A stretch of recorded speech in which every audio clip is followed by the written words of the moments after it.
2월 9일 금요일이죠. 한국은 설 연휴가 시작이 되었습니다. 다시 한번 새해 복 많이 받으시고요. 저는 이 구정, 설이 이렇게 있는 게 참 좋습니다. 왜냐하면 올해 큰 결심을 하고 시작한 1월 1일부터 지금까지는 전야제, 그냥 예행 연습.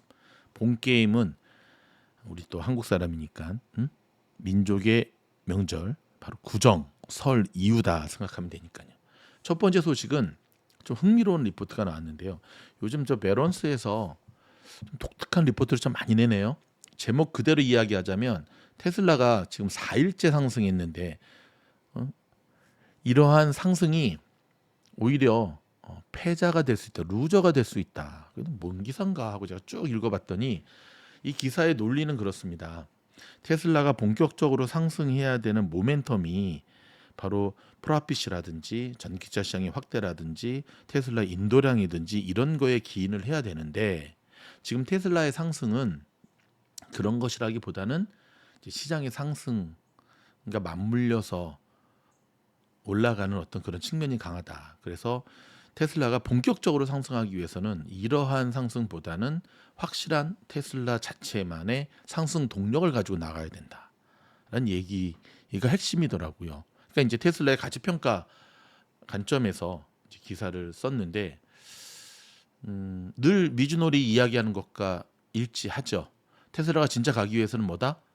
테슬라 자체의 힘으로 가야지 시장이 가니까 따라가는 것은 안 되고 진짜 테슬라가 가는 거는 테슬라가 시장을 이끌어야 되는, 그래서 테시간이잖아요. 테슬라가 가야 시장이 간다. 그 얘기와 좀 일치되는 거죠. 근데 한편으로 이제 기사를 쭉 보면서 그래도 빠지는 것보단 낫지. 여러분 요즘처럼 S&P 오늘 드디어 5천을 깨 부수고 지금 현재 5,025를 치닫고 있는데요. 시장에 갈 때 못 가는 주식을 갖고 있는 것만큼 고통스러운 경험은 없죠. 대표적으로 요즘 같은 경우 말하면 페이팔. 정말 지독하더라고요. 전 페이팔 주주는 아닌데 핀테크 주식들 시장이 가는데 못 가. 근데 여러분 제가 좀 위로의 말씀을 드리면 요즘 오일 유가주도 그런 거 아시죠? 작년 재작년에 우리 버핏 형님이 옥시 엄청 샀잖아요. 얼마나 마음이 쓰리까? 약간 대리 위로를 위해서라도 한번 살짝 볼까요? 일주일 동안 테슬라 2.71% 상승했습니다. 2.71. 좀 많이 간 것 같은데 많이 가진 못했죠. 근데 이제 한번 옥시 한번 보겠습니다. 보이십니까? 주봉으로 볼까요? 작년, 재작년. 제가 이걸 보여드리는 이유는 투자의 달인 버핏도 뭐 옥시를 한 주 샀겠습니까? 두 주 샀겠습니까? 진짜 강남 아파트 엄청난 돈을 주고 샀지만 결국 지금 옥시의 주가의 흐름을 보면 버핏도 물렸다는 거예요. 버핏 형님도 물렸잖아요. 그래서 한간에는 그런 얘기가 나오죠. 버핏 형님이 옥시덴탈을 다 통째로 사버리고자 한다. 물론 이스라엘과 하마스의 전쟁 터진 것도 하나의 변수가 되긴 했지만 어찌됐든 결과론적으로 봤을 때 버핏도 쉽지 않은 투자를 하고 있다라는 걸 들으시면서 여러분 마음에 좀 위로를 얻기를 바랍니다. 다음 뉴스로 넘어갑니다. 다음은 사이버 트럭에 대한 흥미로운 리포트가 나와서 먼저 리포트를 읽어드리고 그 리포트를 제가 좀 해석을 해드리도록 하겠습니다. 깔 건 까고 또 인정할 건 인정하고. 자, 아시다시피 테슬라는 전기차 혁신의 아이콘이죠. 기존의 자동차 제작사가 아닌 상황에서 최초로 전기차를 만들었고요. 글로벌화 시켰고요. 전 세계 곳곳에 기가팩토리 공장을 세웠고요. 자동차를 넘어서서 실시간 무선 데이터, 이제 OTA라 그러거든요. 오버 더 에어, 최초로 진행해서 지금 미래 모빌리티를 소프트웨어 중심으로 만든 장본이기도 하죠. 자, 완전치는 않지만 이 오토파일럿 같은 자율주행 기능을 지속적으로 업데이트하는 모습을 보여주고 있고요. 인공위성을 활용해서 적극적으로 똑똑한 차를 계속해서 만들고 있죠. 그리고 계속해서 성장해가는 모습을 보여주는 게 테슬라의 모습이죠. 여기에 기가프레스라고 해서 모든 패널을 한 번에 찍어내면서 완성도는 물론 비용 절약 기법도 그렇고 기존 자동차 사용 전압을 12V에서 48V로 올리면서 이제 와이어닝 하네스 절감, 그리고 차량의 전기 흐름을 풍부하게 만들기도 하면서 저가형 페라이트 모터 개발 등 공정상에서의 절약 방법도 다수 개발하고 적용시키기도 했죠. 또 배터리는 어떻습니까? 4680 원통형 배터리 개발도 핵심이라고 할 수 있죠. 모든 사항이 기존 글로벌 제작사는 적용하지 못한 혁신. 그래서 제가 제 카톡에도 보면 파괴적 혁신이라는 표현을 썼는데 당장 전기차용 48V 승합은 최근 출시한 사이버트럭에 최초로 적용하기도 했죠. 자, 반면에 부정적인 시각도 있는 큰 기업입니다. 예를 들어 각국의 자동차 관련법과 지금 어긋나거나 부딪히는 일이 종종 발생하고 있죠. 그렇죠? 심지어 직원들의 복지 혜택도 매우 낮아서 이 부분에 대한 심각한 결격 사유를 지닌 기업으로 이야기하기도 하죠.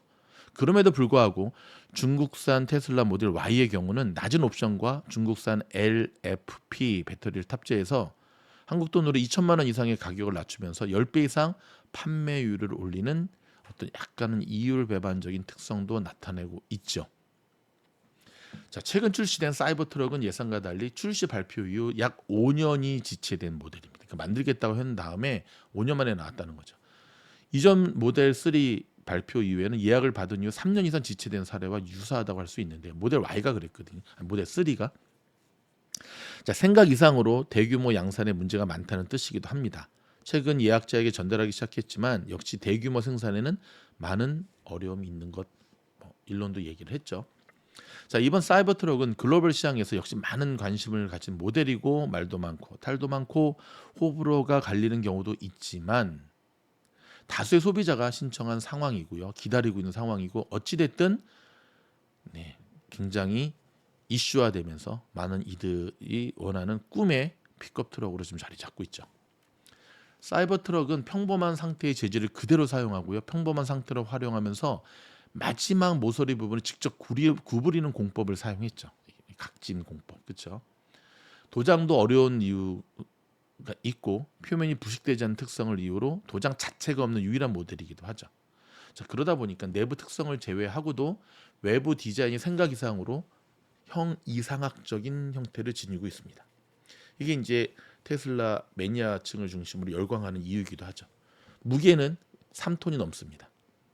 경트럭 이상의 수준으로 타이어나 아스팔트 등에 무리가 가고 유럽 등의 무게 중심에 맞추기 어려워서 수출에 고민을 해야 되는 모델이기도 하죠. 스테인리스 스틸의 특성상 강도가 뛰어나 도어 등이 무거운 것은 물론 방탄 기능도 뛰어나고요. 외부의 공격 등의 탁월한 특성도 가지고 있죠. 내부는 역시 테슬라답죠. 대규모 모니터에 스마트폰과 연동성, 그렇죠. 역시 가장 큰 문제도 안고 있는 모델이기도 한데요. 수년 전 이 모델을 발표하면서 최근의 자동차는 운전자를 포함한 탑승자의 안전도 중요하지만 보행자의 안정성이 강조되어 외장형 에어백은 물론 모서리 형태나 재질 등이 까다롭다고 할 수 있다. 무슨 말 사고 났을 때 보행자. 자, 지금 이 부분이 조금 이슈화되고 있죠. 그래서 중국에서 사이버 트럭이 중국 정부가 허락지 않을 거다라고 얘기하는 것 중에 하나가 바로 이런 각진 외곽 모서리 이런 부분에 대한 사고 났을 때 어떤 문제들이거든요. 최근에 사이버트럭의 교통사고 처음으로 미국에서 사이버트럭의 교통사고 소식이 전해졌죠. 상대 차량은 도요타 코롤라. 사이버트럭은 프론트 패널 일부분에 약간의 흠집만 발생했지만 코롤라는 거의 반파되어 옆길로 떨어졌죠. 저희가 쇼츠로 지난번에 한번 올려드렸죠. 자, 이런 상황이 발생했을 때 만약에 길거리에 있는 사람과 부딪히게 되면 보행자는 치명적인 사고를 당한다라는 게 이제 입증이죠. 자, 사이버트럭은 기존의 상호 특성을 무시하고 제작된 자기만의 차량으로 문제가 더 커지고 있는 모습인데요. 탑승자의 경우도 스테인리스 스틸 특성상 도어의 끝부분이 날카롭고 높은 강성으로 손이라도 끼게 되면 그대로 끊어질 수 있는 공포감. 그래서 사이버트럭 뒤에 막 그냥 소주 따고 콜라 따는 것도 보여드렸죠. 이미 사용하고 있는 테슬라 모델 3의 경우는 전원이라도 나가면 뒤 도어가 열리지 않는 문제 등 다양한 문제점을 안고 있고 여러 나라들의 자동차 관리법에 좀 접촉되는 부분도 좀 있고, 그렇죠. 사이버트럭은 더 걱정되는 게 도로폭도 좁고 주차장도 좁은 이제 유럽이라든지 한국이라든지 일본 같은 경우에 과연 3톤이 넘는 이 거대한 방탄차 같은 경우가 주행과 주차 중에 여러 문제를 일으킬 수 있다는 점이죠. 그래서 한편으로 사이버 트럭을 좀 네거티브하게 보는 사람들은 사이버 트럭이야말로 테슬라의 가장 이기적인 마인드가 집약된 바로 그러한 차다. 상대에 대한 배려가 전혀 없다.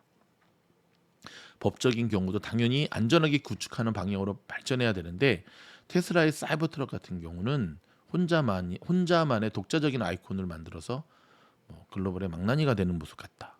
각국에서는 흉기로 대표하는 대표적인 문제야다. 까지가 이 리포트인데요. 이 글을 쓰신 분은 한국 분이세요. 자동차 연구소 소장 대림대 교수님이랍니다. 김필수. 근데 저는 이 리포트를 딱 읽으면서 참 한국스럽게 썼다. 테슬라의 사이버 트럭은 한국 같은 시장을 대상으로 만든 차가 아니에요.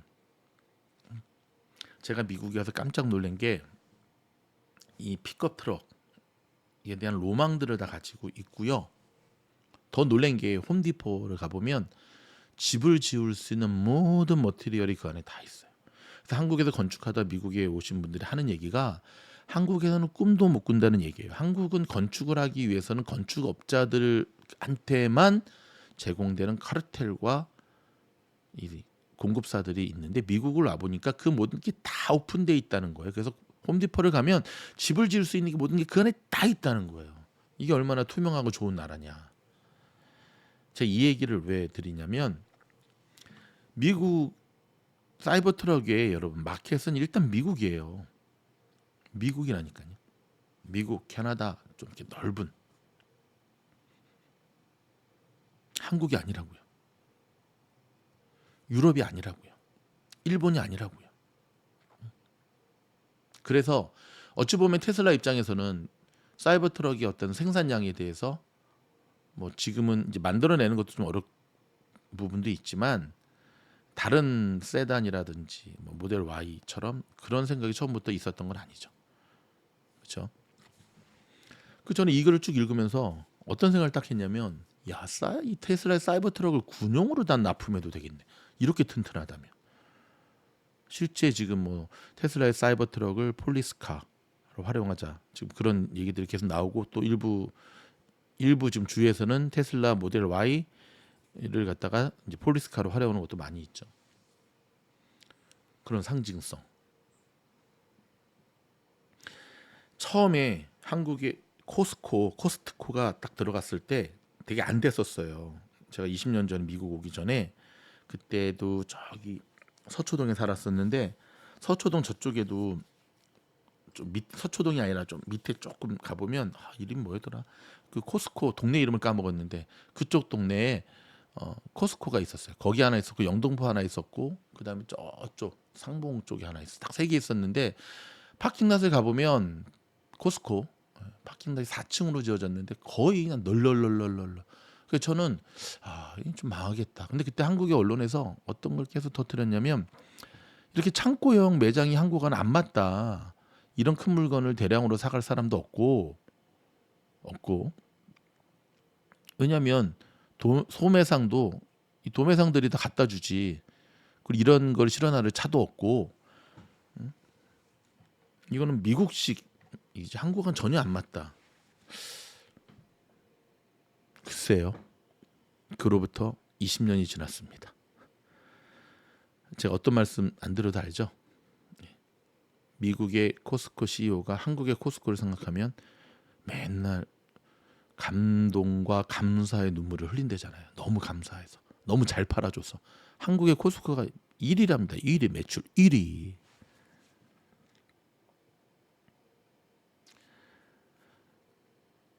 테슬라라고 하는 테슬라 사이버 트럭이라고 하는 상징성 있고 목표로 하는 바를 우물한 개구리식으로 해석을 하고 들여다보면 안 되겠죠.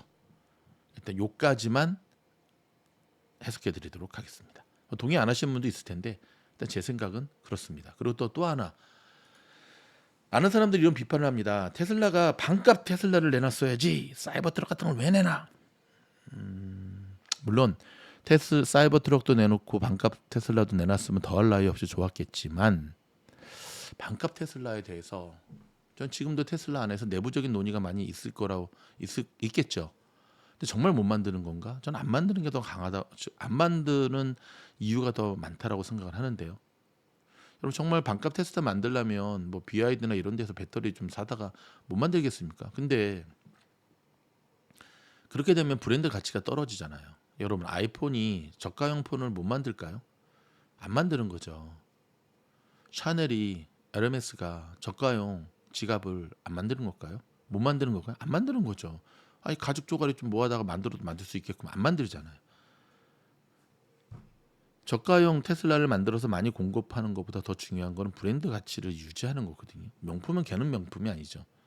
물론 너무 앞서갔던 루시드는 지금 폭망하고 있지만 테슬라는 대중적이고 보편화된 기업으로 인식되기보다는 파괴적 혁신의 기업으로 인식되기를 원하는 게 저는 일론 머스크와 테슬라 이사진들이 추구하는 바라고 생각하거든요. 동의하십니까? 동의하시면 좋아요 꾹. 자 다음은 루시드 소식 좀 전해드리겠습니다. 같은 전기차니까. 자 고성능 루시드 전기차 에어를 사우디 경찰차로 도입한다는 소식인데요. 자 사우디아라비아 경찰차로 전기 세단 루시드 에어를 인도한다고 최근 사우디아라비아 정부가 발표를 해서 주목받고 있습니다. 저 사진 보이시죠? 자 루시드 경찰차는 사우디아라비아의 수도 리야드에서 열린 세계 국방 박람회 처음 공개되었는데요.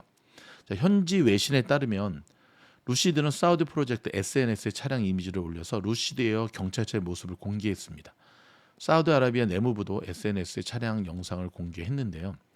공개된 사진과 영상을 살펴보면 루시드 에어 외관은 흑백 컬러로 구성됐고요. 경찰차로서의 위험을 보여주고 있죠. 루프에는 정찰 드론을 탑재하는 추가 장비를 갖추었습니다. 이 정찰 드론은 버튼을 누르면 상부 케이스가 열려 비행이 가능하도록 설계했습니다. 와우. 실내 사진은 아직 공개되지는 않았지만 루시드 에어는 경찰차 기능에 맞는 형태로 내부가 개조될 것으로 예상이 되고 있고요. 일각에서는 인공지능을 탑재하고 번호판 인식 기능을 탑재할 것으로 추측하고 있습니다. 이동식 라디오 장치와 스크린도 추가된 것으로 보여지고요. 아시다시피 사우디아라비아 국부 펀드 루시드 모터스 주식의 60%를 소유한 최대 주주잖아요. 이를 고려했을 때 루시드 에어 경찰차가 설계된 것은 자연스러운 것으로 보여지는데요. 사우디아라비아는 루시드에 100억 달러를 투자하면서 향후 10년 동안 최대 10만 대의 전기차 구매를 약속했죠.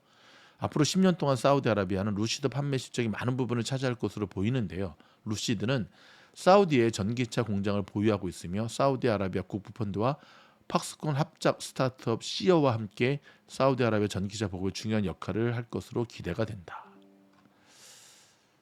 가 이제 여기까지의 기사인데요. 한 대에 10만 불이나 하는 차를 저렇게. 근데 좀 더 사줘야죠. 여러분 루시드가 처음 상장됐을 때 사우디아라비아 국부펀드 지원받아서 이렇게 됐다라고 하는 거가 되게 이슈화 됐었잖아요. 근데 그것만으로는 힘든 것 같아요. 그렇죠? 리비안도 아마존 투자하고 아마존의 그 뭐죠? 딜리버리 차량을 리비안의 그 전기 차량으로 하겠다. 근데 보면 여전히 저희 동네도 아마존 리비안 차량을 볼 수가 없어요. 대형 너무 커서 그런가. 그러니까 뭔가 좀 중간에 삐걱삐걱 좀 하죠. 그렇죠? 그러니까 사우디아라비아 국부펀드의 루시드, 아마존의 투자의 리비안. 근데 그것이 한 가지 이슈는 될 수 있어도 결국 대량 생산과 글로벌화된 전기차 기업으로 자리 잡기 위해서는 그렇죠. 그 이후에 자생적인 판매와 기업의 실적 그것이 선행돼야 된다는 것을 우리는 다시금 기억해야 됩니다. 아무튼 축하드립니다. 자 여러분 오늘 금요일이니까 제가 특별히 분석하는 영상이 없으니까 겸사겸사해서 올려드릴게요. 지금 장 끝나기 1시간 남았거든요. 오늘 겁나게 올랐죠. S&P는 드디어 5천을 뚫고 5,023.78을 가르치고 있고 뭐 3대 지수가 다우가 초반에 항상 곤두박질 치는데 결국은 저렇게 올라요. 최근 이틀 동안 나온 패턴인데요. 자 오늘 시장이 이렇게 후끈 달아오르게 했던 중요한 이슈가 있습니다. 오늘 CPI 조정치가 발표가 됐거든요. 조정치는 또 뭔가요? 그러니까 약간 수정을 해서 노동부 통계국에 따르면 같은 시기 변동성이 큰 식품과 에너지를 제외한 근원 CPI 상승률이 당초 발표가 0.3%였는데요. 알고 봤더니 0.2%. 그래서 0.2% 수정안을 발표했어요. 생각보다 인플레이션을 더 잘 잡았다는 거죠. 물가가 더 잘 잡히고 있다. 근데 조금 냄새가 나. 네. 지금 여러분 미국 현지의 가장 큰 문제가 뭔지 아세요? 인플레이션 수치는 저렇게 잡힌다고 나오는데 실제 미국에 살아가는 서민들은 그걸 느끼지 못한다는 거예요. 느끼지 못할 뿐더러 마켓을 가거나 같은 말이죠. 보러 가거나 음식을 먹으러 가거나 어디를 가도 여전히 오른 물가에 이렇게 많이 올랐나? 그래서 이런 수치들을 들으면 고개가 갸우뚱거리는 거예요. 내려가야 되는데. 물론 우리가 피부로 느끼는 많은 부분들이 이제 푸드 인플레이션, 그렇죠? 사실 푸드 인플레이션이 가장 강하죠. 그것 때문에 이제 식당의 음식값, 그다음에 뭐 마켓에 장보는 장바구니 물가, 그다음에 이제 주거, 그다음에 뭐 자동차. 근데 중고차 가격은 확실히 많이 떨어졌어요. 그래서 이제 코로나 때 중고차를 산 저는 피를 보고 있는데 그것 이외에는 그닥 그게 지금 미국 현지에서 느끼는 괴리감이라고 말씀을 드려야 될 것 같습니다. 일론 머스크에 대한 두 가지 소식 전해드리도록 하겠습니다. 첫 번째는 여전히 디즈니와의 지금 뭐 거의 전면전을 펼치는 분위기네요. 자, 월스트리트 저널에 따르면 머스크는 자신의 소셜 미디어 X에 올린 글에서 디즈니 또는 그의 계열사인 ABC, ESPN 다 같은 계열사예요. 마블 여기로부터 차별을 받았다면 이 포스트에 이 트위터에 댓글만 남겨라.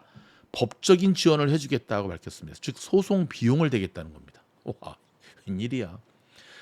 배우 지나 카라노가 디즈니와 루카스필름을 상대로 스타워즈 세계관의 TV 드라마 시리즈 만달로리안 조기 중에 잘못됐다면서 머스크의 도움을 받아 소송을 낸 같은 날 머스크의 포스트가 올라왔습니다.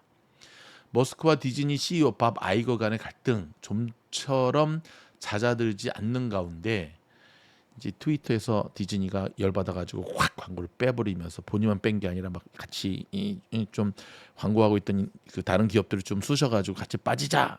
그래서 그때 머스크가 열받아가지고 TV에 나와가지고 일어나고 쌍욕을 했죠. 응? 마치 나를 가스라이팅 하려고 그러냐? 그런 얘기를 했지 그 당시에. 돈으로 우리를 가스라이팅 하려고 그래? 이런 F 사운드를 했는데 자, 이런 가운데 머스크가 자신의 기업 갖고 연관도 없는 소송에 돈을 대겠다고 달려들고 있는 겁니다. 머스크는 반대로 아이거를 내쫓으라고 디즈니에 계속해서 종용하고 있습니다. 이사회 자리를 노리고 디즈니를 흔들고 있는 행동주의 투자자 넬슨 펠치도 지원하고 있습니다. 와, 이거. 머스크와 디즈니 간의 갈등은 지난해 11월 시작이 됐습니다. 좀 전에 말씀드렸던 대로 디즈니가 X 광고를 철회하면서 머스크가 디즈니 특히 아이거 CEO에게 앙심을 품었는데요. 디즈니는 지난해 10월 7일 하마스의 이스라엘 기습으로 시작된 이스라엘 하마스 전쟁에서 머스크가 반유대주의 포스트를 올리자 광고를 철회해버렸습니다. 디즈니의 광고 철회는 진보계 시민단체 보고서에서 X가 나치 성향 컨텐츠들을 디즈니 같은 대기업 광고 옆에 올리고 있다고 폭로한 것도 영향을 미쳤고요. 그 뒤 디즈니 등 대기업들의 광고 철회가 본격화됐죠. 아이거는 11월 뉴욕타임스 딜북 서밋에서 트위터 광고에 관한 질문을 받고 머스크나 트위터 모두 좋은 광고 효과를 기대하기 어렵다면 부정적인 의견을 내놓은 바 있고요. 같은 행사에서 머스크는 디즈니를 확 집었죠. 그는 디즈니를 비롯한 여러 업체들이 광고 중단으로 자신을 위협하고 있다고 주장을 했고 머스크는 당시 광고주인 대기업들을 향해 엿이나 먹어라 하면서 이어 잘 알아들었어 밥! 이라며 화살을 그에게 집중했죠. 그러니까 일론 머스크 입장에서는 좀 열이 받죠. 왜냐하면 상당히 악의적이었거든요. 그래서 일론 머스크와 주이시들, 유대인들과 이스라엘 간의 그 해코지라 그러나 둘이 회방을 확 놓으면서 여러분 정말로 일론 머스크가 저렇게 나치 중심의 그걸 했겠습니까? 그걸 해서 얻는 게 뭔데요? 만약 했다면 저거야말로 너무 좀 악의적인. 그래서 우리 또 의리의 사나이 일론 머스크는 그 꼴은 또 못 참죠. 우리가 돈이 없지 가오가 없냐? 근데 일론 머스크는 돈도 많죠. 요즘 주가가 내려가서 조금 없긴 하지만 돈이 없지 가오가 없냐 해서 그런 것도 못 찾아서 제대로 한번 들이받고 있는데 야 그렇다고 자기네와 본격적으로 연결된 것도 아닌데 디즈니하고 소송하게 되면 미국에 계신 여러분 혹시 디즈니 쪽하고 소송하시는 분들 있으면 일론 머스크한테 꼭 연락해 보시기 바랍니다. 그러시면 재정적 변호사적 도움을 받을 수 있을 것으로 보여집니다. 자, 마지막 소식은요. 일론 머스크가 애플 비전 프로를 써봤답니다. 근데 별론데 하나도 감동적이지 않는데 그런 얘기를 했답니다. 좀 들여다볼까요? 자, 일론 머스크가 어저께 본인의 트위터에 최근에 비전 프로를 써봤다고 전했는데요. 그는 비전 프로에 대해서 아직 완성된 느낌이 들지 않았고 나에겐 감동적이지 않았다고 소감을 밝혔습니다. 비전 프로를 언제 사용했는지와 구체적 장단점들은 언급하지 않았는데요. 다만 아이폰도 처음 출시할 때는 큰 환영을 받지 못했다는 사실을 상기했습니다. 아닌데 아이폰 처음 나왔을 때 되게 파격적이었는데. 머스크는 모든 걸 고려할 때 아이폰 1은 다른 제품들보다 유용성이 떨어졌지만 아이폰 3에 가서 그렇죠. 아이폰 1은 좀 그랬죠. 보통 아이폰 3 기억나시죠? 아이폰 3G, 3GS 분명 최고의 스마트폰이 됐고 아이폰 4 나오면서 이제 대박을 쳤죠. 그러면서 앞으로 비전 프로에 대한 기대감을 드러냈습니다. 비전 프로는 애플이 2015년 애플워치 이후 9년 만에 출시한 제품이고요. 팀 쿡이 주도가 돼서 나온 첫 번째 작품입니다. 비전 프로를 쓰면 눈앞에 커다란 화면이 등장해 영화 같은 컨텐츠를 즐길 수 있다고 하는데요. 되게 비싸요. 3,500달러, 한국 돈으로 465만 원. 지난달 19일 사전 판매를 시작을 했는데 전문가들은 올해 판매 대수가 50만 대 달할 것으로 전망을 했지만 현재 미국 뉴욕에서는 비전 프로를 체험할 수 있는 공간이 마련됐고요. 네, 목표치는 무난히 달성할 것으로 보여지는데 문제는 뭐냐면요. 10년 전에 미래의 먹거리가 무엇이냐에 대한 그 당시 한창 유행한 미국 현지에서 세미나가 있었는데 그다음 이제 80년대 그 인터넷, 컴퓨터, 인터넷, 윈도우 그다음에 이제 2000년대 초반에 이제 아이폰, 스마트폰 그러면서 차세대 먹거리가 VR이었거든요. VR. 그래서 삼성이 먼저 뛰어들었던 거 기억나시죠? 근데 저는 그때 그 당시에도 15년 전에도 과연 VR이 미래 먹거리가 될 수 있을까? 안경 정도면 몰라도 저렇게 무거운 걸 쓰고 만약 저걸 딱 썼는데 급등하는 종목을 미리 알려준다면 로또 복권이 먼저 나온다면 그러면은 대박이겠지만 저 답답한 걸 저는 조금 생각이 틀립니다. 애플의 주가가 요즘 버벅대는 이유이기도 한데요. 파괴적 혁신에 대한 아이콘을 테슬라한테 뺏긴 애플의 모습을 보면 늘 지금은 고인이 된 스티브 잡스가 그리워지는 이유이기도 합니다. 여러분 오늘 테슬라 주가 흐름 192.76을 가르치고 있습니다. 장 끝나기 지금 49분 전인데요. 192불 69 오늘은 1.64%. 그래 테슬라야 하루에 1.6%씩만 올라라. 열을 그렇게 올리면 16%다. 일주일 동안 저희 미주노래 테슬라 뉴스 사랑 뉴스 감사드리고요. 더욱더 긁어서 쌍끌이 어선처럼 여러분에게 신속한 정보 설 연휴 동안에도 전해드리겠습니다. 고맙습니다.